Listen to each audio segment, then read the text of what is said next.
सभी सामान्य शिक्षक साथियों को नमस्कार। सामान्य साथियों, आज की इस वीडियो में हम बात करेंगे U++ 2022-23 के स्टूडेंट मॉड्यूल के अंतर्गत विद्यालय के बच्चों की डिटेल भरने में जो समस्याएं आ रही हैं उनके समाधान की। साथियों, पहली बात कर लेते हैं हम, जिन बच्चों का आधार कार्ड नहीं बना है उनकी एंट्री पोर्टल पर कैसे करें। तो देखिए साथियों, जिन बच्चों का अभी तक आधार नहीं बना हुआ है, सर्वप्रथम आप उनका आधार बनने की कार्यवाही करा लीजिएगा और जिस समय उनका आधार बन जाए, 10 दिन, 15 दिन, 20 दिन, जब भी उनका आधार इस सत्र में बन जाता है तो उनका आधार नंबर लेकर के तब उनकी एंट्री करिएगा। ठीक है साथियों, क्योंकि बिना आधार के एंट्री नहीं होगी। कुछ हमारे साथियों के द्वारा ट्रिक अप्लाई की जा रही है कि 12 बार नो डाल दिया जाता है या 12 बार 6 या 12 बार 3। तो साथियों, इस प्रकार की ट्रिक आप अप्लाई ना करें, क्योंकि इस प्रकार की ट्रिक के कोई भी दिशा निर्देश ऊपर से प्राप्त नहीं है। ठीक है साथियों, अब कुछ हमारे साथी ये कहेंगे कि भाई जो है ट्रिक हम अप्लाई करेंगे नहीं। ऐसी स्थिति में हमारे 2, 4, 5 बच्चे जिनके आधार कार्ड नहीं है उनकी एंट्री U- पर होने से रह जाएगी। तो साथियों, इस चीज़ को लेकर के परेशान ना हो। अब इस चीज़ की जानकारी जिन्होंने ये U- का ये सिस्टम बनाया है उनको भी है।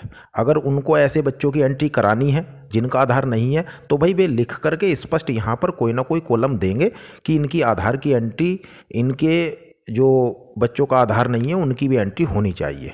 ठीक है साथियों, और अन्यथा की स्थिति में अगले सत्र में उन बच्चों की एंट्री हो जाएगी जब आधार बन जाएगा। ठीक है साथियों, या फिर जो U- पोर्टल है वो कोई ना कोई ऐसा कॉलम या ऐसा ऑप्शन आपको जरूर देगा। ठीक, तो किसी भी प्रकार की ऐसी ट्रिक का जब तक ऊपर से कोई दिशा निर्देश प्राप्त नहीं होते हमें प्रयोग नहीं करना है। ठीक है साथियों, अब बात कर लेते हैं हम दूसरी, कि जब आप स्टूडेंट की प्रोफाइल भर रहे हैं तो वहाँ पर देखिए आधार में नाम और पंजिका में नाम अलग अलग है। यानी कि जो स्कूल का रिकॉर्ड है एग्जाम्पल के रूप में, स्कूल की पंजिका में बच्चे का नाम है विनय कुमार और आधार में नाम है बच्चे का विनय।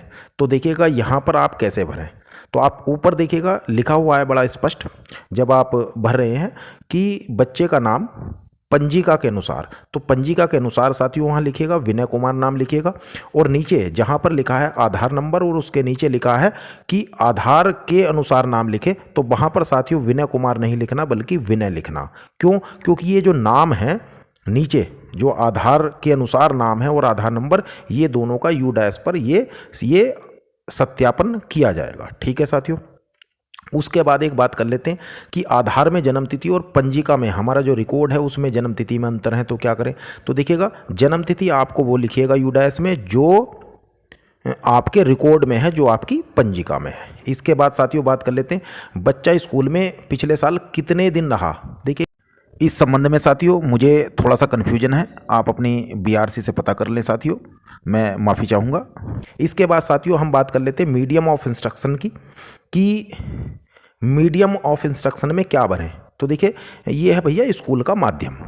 अब देखिए हमारे जो उत्तर प्रदेश में परिषदीय विद्यालय हैं उनके 2 प्रकार के माध्यम में संचालित हो रहे हैं।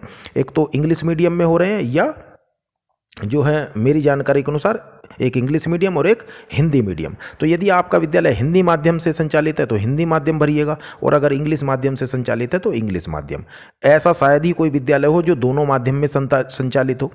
ठीक है साथियों, तो ऐसी स्थिति में अगर आपने, कुछ साथियों ने ऐसा भी कर रखा कि 4 या 5 माध्यम, इंग्लिश, हिंदी, उर्दू और संस्कृत, इस तरह के सारे माध्यम इसमें भर रखे हैं, तो साथियों वो गलत है। अपने जो BRC पर कंप्यूटर ऑपरेटर है उनसे आप संशोधन करा लीजिएगा।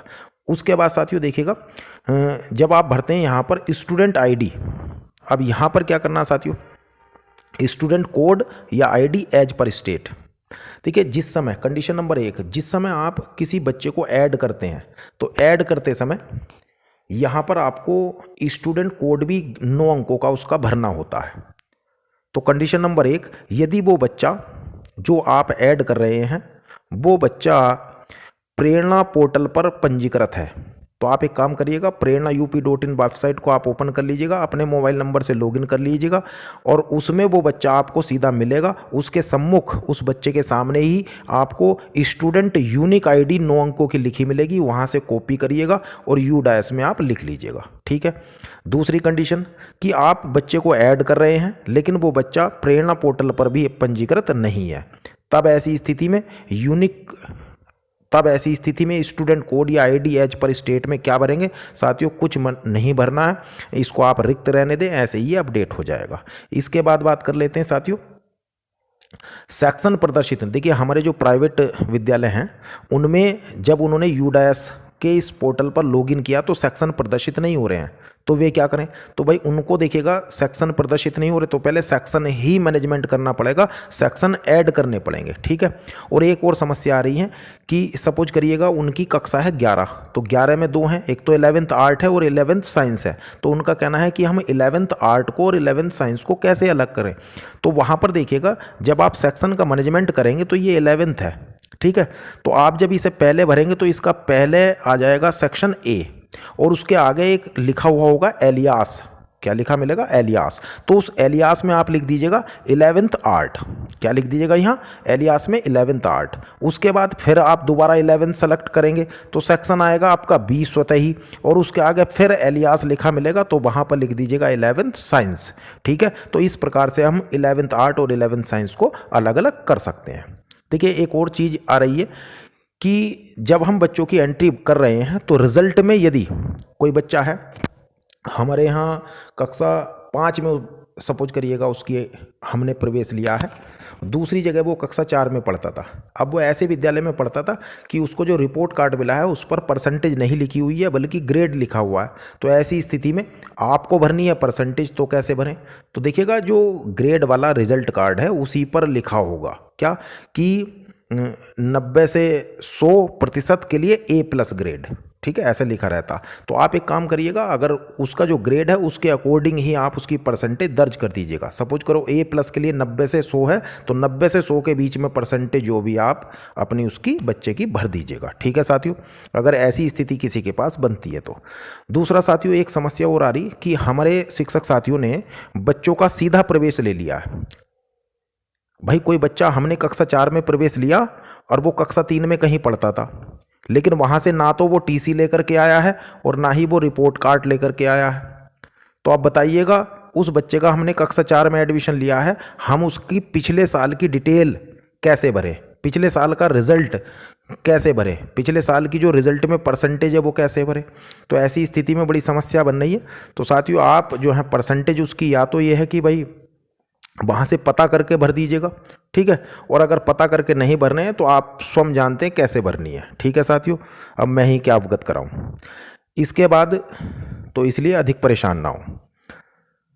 BPL लाभार्थी, देखिएगा BPL लाभार्थी कौन होंगे और अंत्योदय क्या होगा। देखिए हमारे उत्तर प्रदेश में साथियों इस समय 2 प्रकार के राशन कार्ड संचालित हैं। कौन कौन से, एक है पात्र गृहस्थी और दूसरा है अंत्योदय, ठीक है। तो जितने भी अंत्योदय कार्ड हैं वो सारे के सारे BPL होते ही होते हैं, ठीक है, क्योंकि ये BPL से भी कम वाला है, ठीक है साथियों। अब बात हुई BPL कौन से हैं, तो जो पात्र गृहस्थी हैं वो सारे के सारे BPL नहीं होते हैं, ठीक। उन पात्र गृहस्थी में से आप अभिभावक से पूछ लीजिएगा भाई अगर कि वो BPL है अथवा नहीं, अगर उसे जानकारी है। अब वो तो ये कहेगा मुझे तो राशन मिलता है और पात्र गृहस्थी में हूँ, इतना बता सकता है ज़्यादा से ज़्यादा।